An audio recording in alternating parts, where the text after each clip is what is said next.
From the College by the Lake, Coeur d'Alene, Idaho.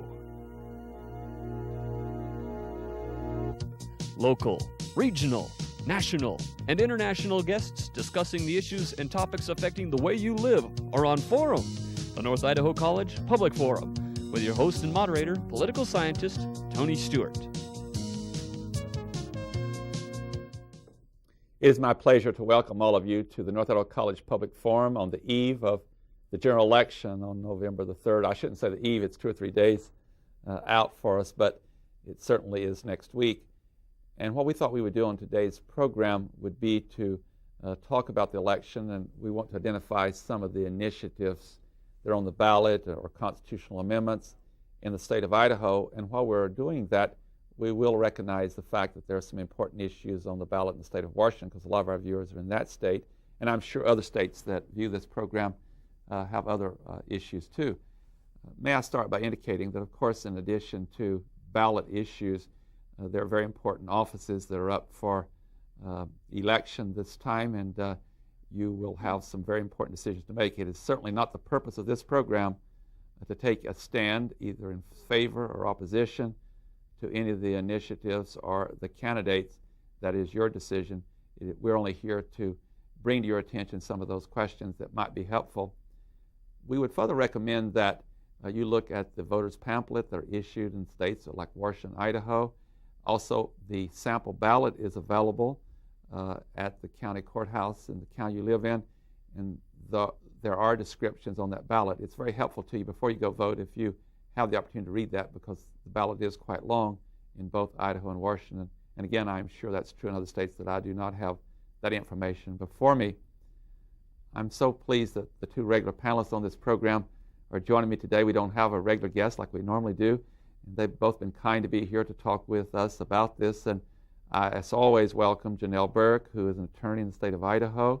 And next to her is Steve Shink, who is the Vice President of College Relations and Development at North Idaho College. And both Janelle and Steve, I see you across the table for the first time, and you're not here to interview a guest, but thank you for being so kind to do this. And our whole purpose is to be of service to the voters. Before we get into Idaho and its initiative process, I'd just like to get both of your reaction to that precious concept of democracy. And I've often said to my students that I do not believe that it is possible to operate a democracy without the electoral process. And so a citizen's duty is to participate in that process if they are like you and I, which I'm sure they are believers in democracy. So would you take just a moment to elaborate upon what you see over the years and the trend? Voting turnout has gone down in the United States, around the country, although I want to add a footnote, it's better in the Pacific Northwest, usually in the other part of the country. Janelle, let's start with you and give you an opportunity to say to the viewers why that is so important. Well, it is very important, Tony, as you've indicated, and it is important because that is the way our government progresses. That is the way we decide what is going to be done. This is a way that each one of us has a voice in what's going to happen. But I think there's another side effect of that too, and that is that people learn more about the process. They become more interested in the results afterwards if they've cast their vote. So the whole process is very important. It's the learning, it's then the voting, and finally watching what the results are of the voting. That's Steve Sheen. Well, Tony, I guess my comment would be that as you look around the globe and read and see in the news every day the political instability that exists in so many other places, it is more and more remarkable how well this form of government has worked for more than 200 years. I do think that it may be as much anything else, the pace of life that may be affecting voter turnout. I don't know that we're any more cynical or less involved than we used to be, but it seems like everywhere you look, people are more and more pressed for time. And sadly, it may just be that getting involved and becoming informed in the political process is one of the things that we've set aside, and that is unfortunate. And I'd add one footnote, and we'll go to the initiatives, but a lot of Americans have died for this precious right to protect the democracy and the right to vote. And then secondly, a lot of people have pioneered to extend the vote to, like the suffrage movement for women's right to vote with people like Susan B. Anthony. So a lot has gone forth and lowering the voting age to 18 and so forth. So I would hope people would take that in consideration and would do that duty. I would like to add one footnote. It's very special. Our staff, I polled all of our staff before we did this show, and I'm happy to report that it's 100% voting turnout with our staff, and so I do commend them for doing that. Let's talk about Idaho. And there's not as many initiatives on the ballot in the state this time as normal. I'll back up to say that we are electing a lot of important positions, the governor and the lieutenant governor, the other state elected officials, such as Attorney General. We're filling a U.S. Senate seat and 2 U.S. congressional seats in Idaho. And then there's the state legislature and other county offices. But you have before you the voters' pamphlet for Idaho from the Secretary of State's office, and we have, first of all, what is called Proposition 1.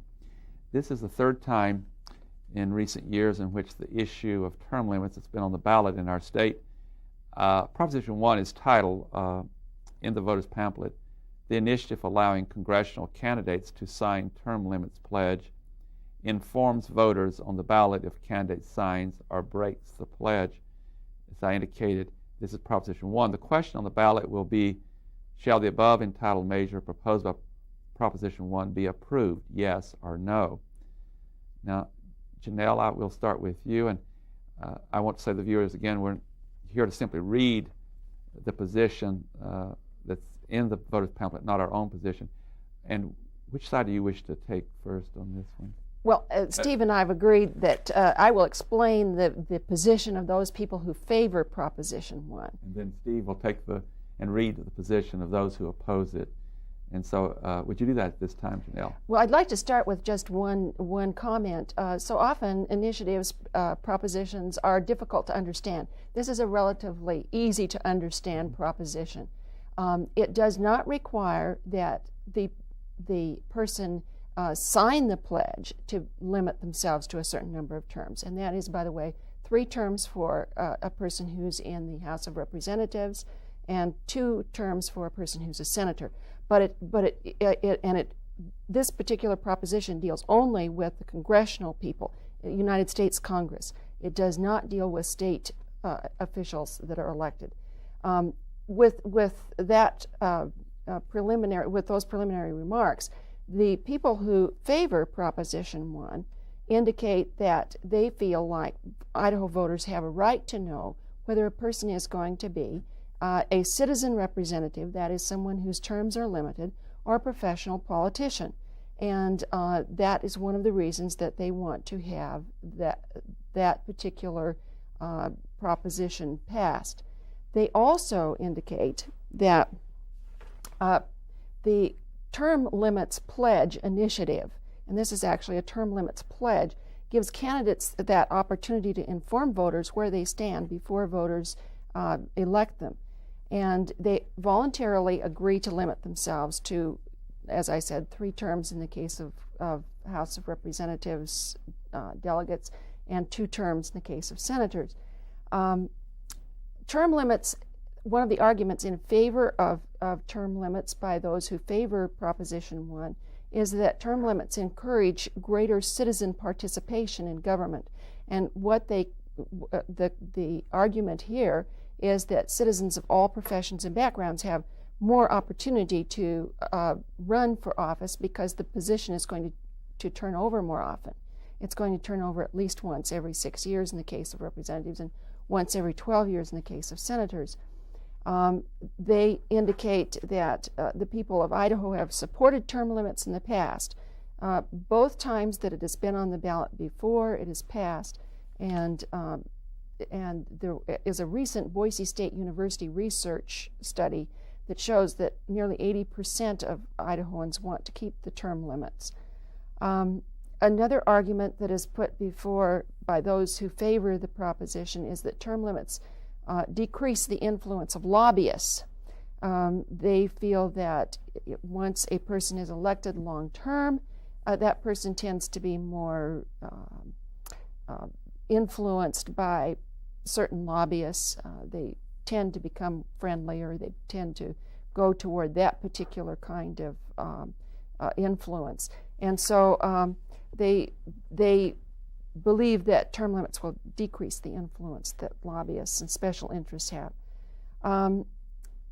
Finally, they believe that term limits ensure greater fiscal responsibility. They indicate that the longer politicians stay in office, the more likely they are to spend dollars. And that is a claim that is made by those who favor the proposition. I believe those are the major arguments in favor of the proposition.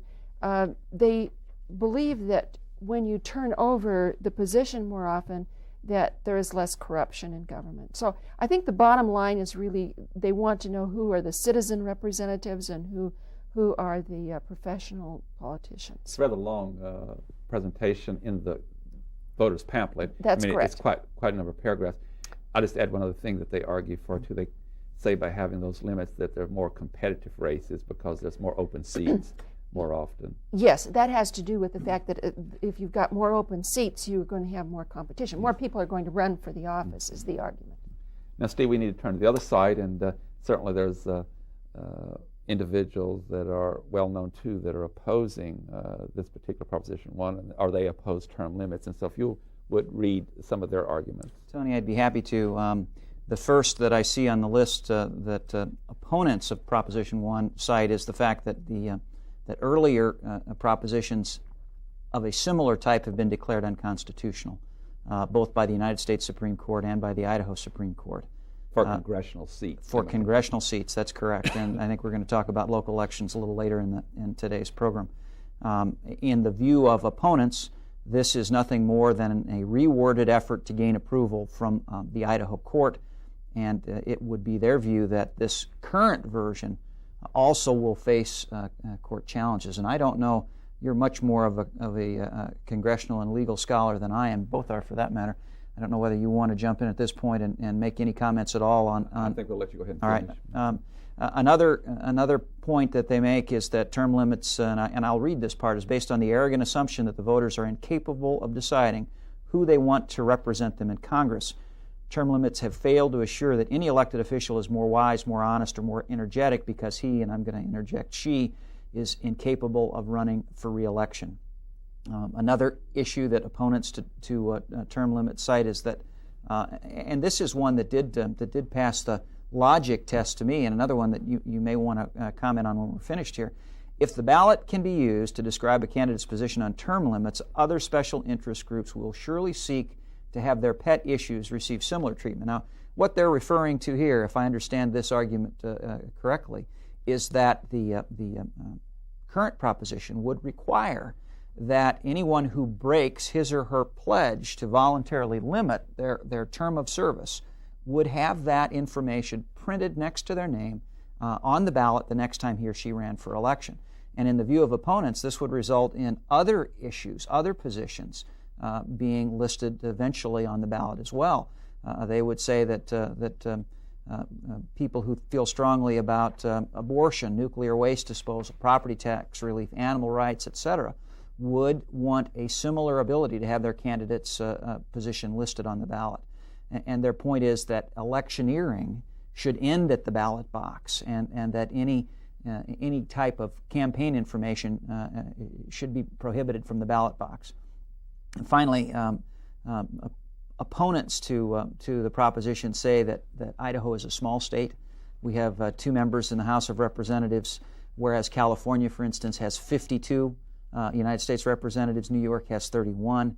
And that for Idaho to have much success in advancing its position in the federal legislature, it needs the advocacy of long-term elected officials. Thank you. You both have done a very fine job of presenting the pros and the cons, and I know that's helpful to the viewers. There is a second issue on the ballot that deals with term limits, and this came from the legislative process. It's House Bill 644. This is simply an advisory vote. It's not a measure that would actually produce some initiative, the law itself, but it would be an advisory vote to the legislature to act upon.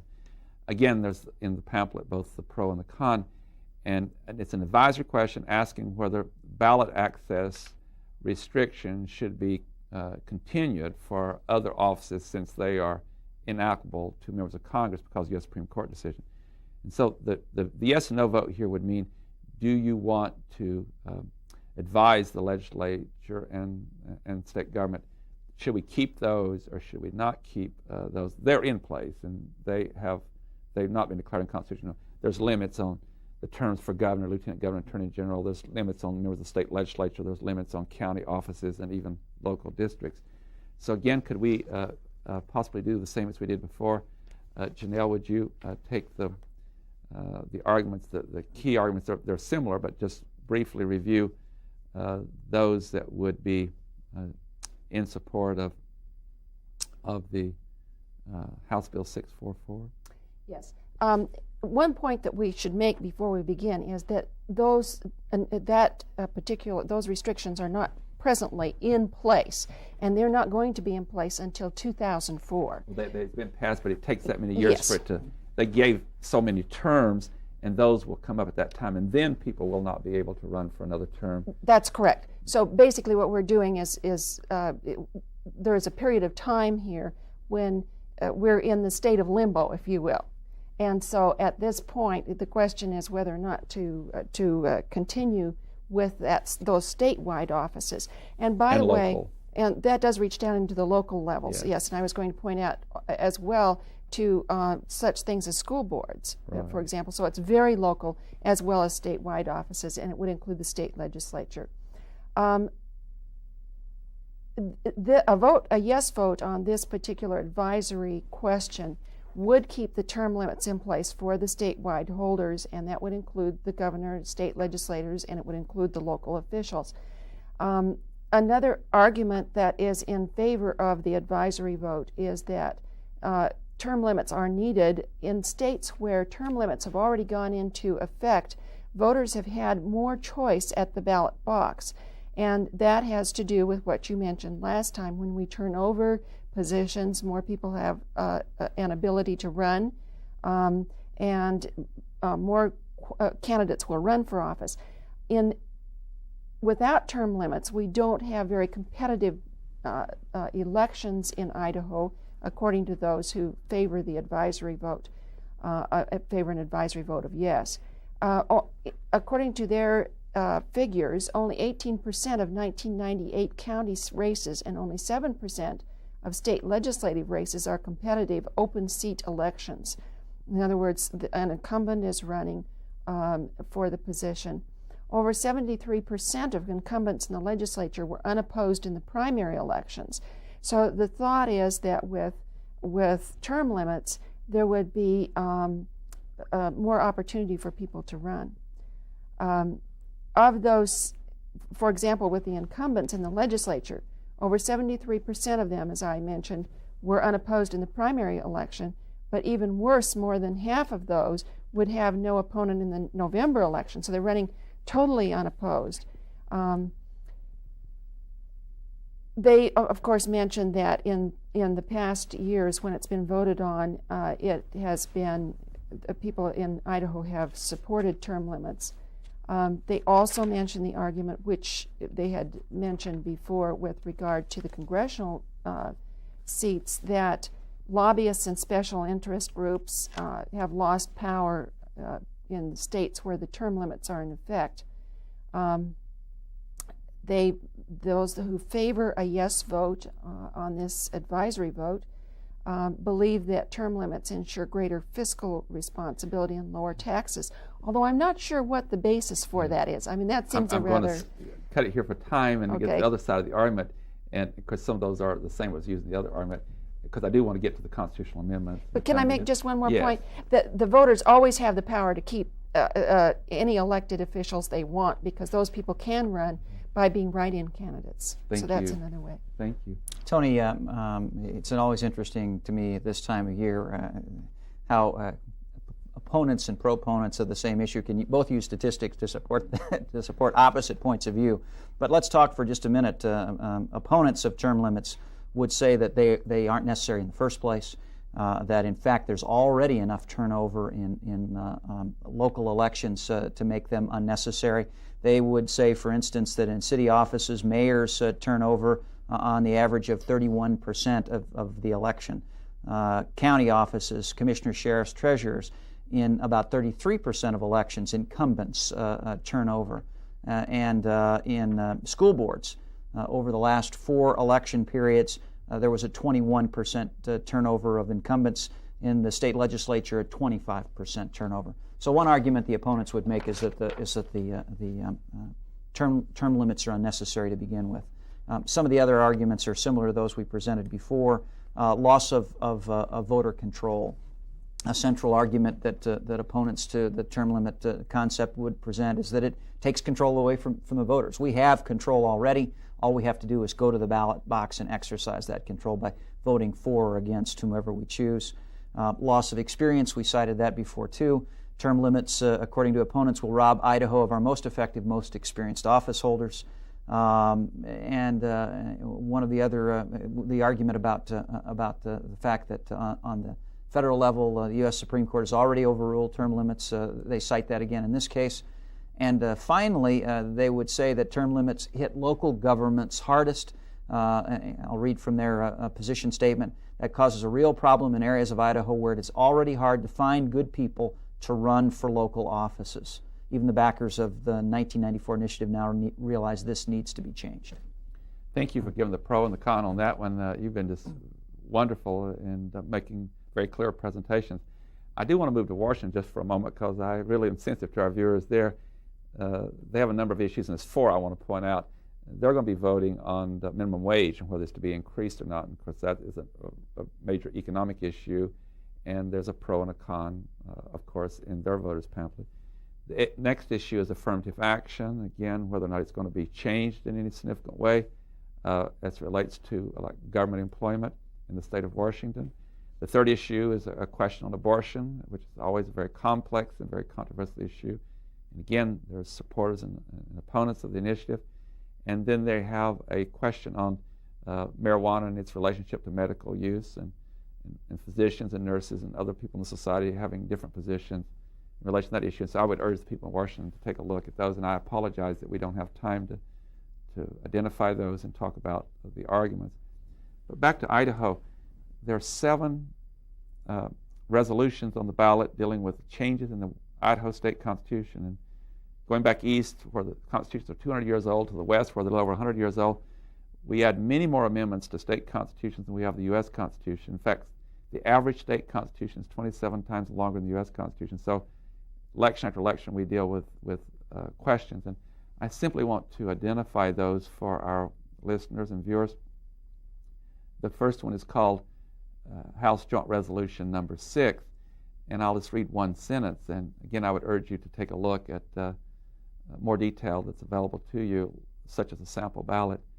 It says to change the name of the Public School Fund to the Public School Permanent Endowment Fund, and provide that the fund include proceeds from the sale of school lands and amounts of allocated from the Public School Earnings Reserve Fund. There's much more explanation that goes with that other literature.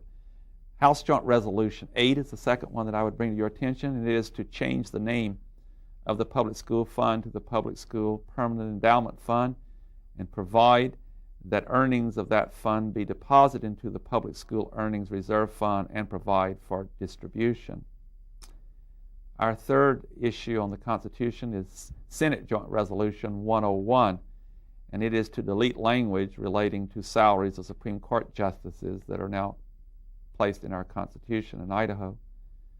The fourth one is Senate Joint Resolution 102, which is to delete, if passing, language relating to salaries and fees of officers of the Executive Department of State Government, such as the governor and other offices.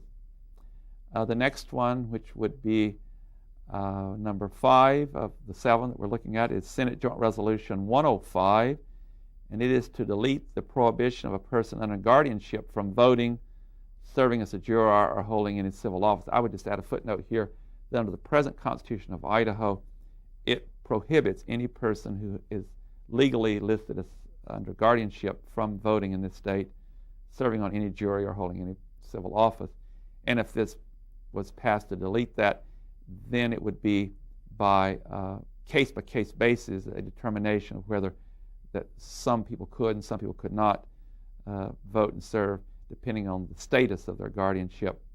And I assume this would require implementing legislation of how you would carry that out. The next one is Senate Joint Resolution 106, and that is to authorize the state of Idaho to guarantee the bonds of school districts across the state of Idaho. Again, the obligation is with the school districts, but the state would back that, and I believe that affects the bond rating, classification, and the rates that one would get.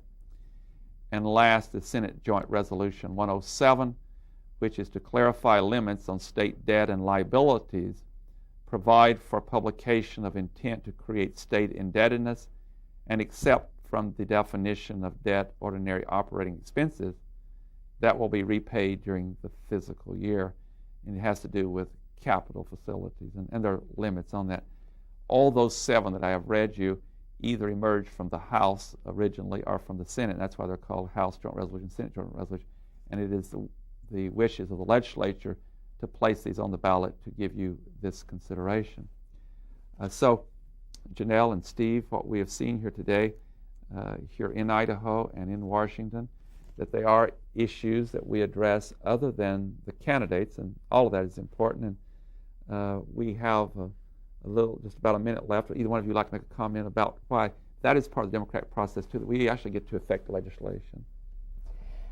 I would indicate that there are some voter qualifications, and that might be interesting to our voters. Can we do that in about 30 seconds? And one of the things that they need to know is that if they move from place to place, they may want to check with their state registrars to find out if they need to re-register, because if they have moved since their last voting. And you have to be a United States citizen, you must be 18 years old, and you must reside in the state 30 days. And in Idaho, you can actually come to the polls, and if you're not registered, you can register there if you've gone to the right precinct and vote that day. That law was changed a few years ago, and in the state of Washington, you cannot register on election day. There's a deadline before that. Hope that is helpful. I've enjoyed immensely working with you two on this, and it was fun to provide this service to the good people of our states, and we hope that they all do turn out and vote and support their democracy. Ladies and gentlemen, it's always a pleasure to bring you different subjects and to try to inform in the best that we are capable of doing. And next week we'll turn to another subject that we hope is of interest to you, and we want to thank you for so many responses recently. You've been very kind to call in and to write about what we do on this program. And I'd like to say, please have a good week, and we shall see you again next week.